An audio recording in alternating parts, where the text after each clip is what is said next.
luister de telefoon niet.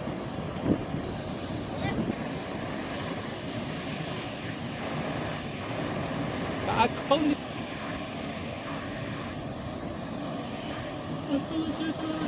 Dat gaat krijgen.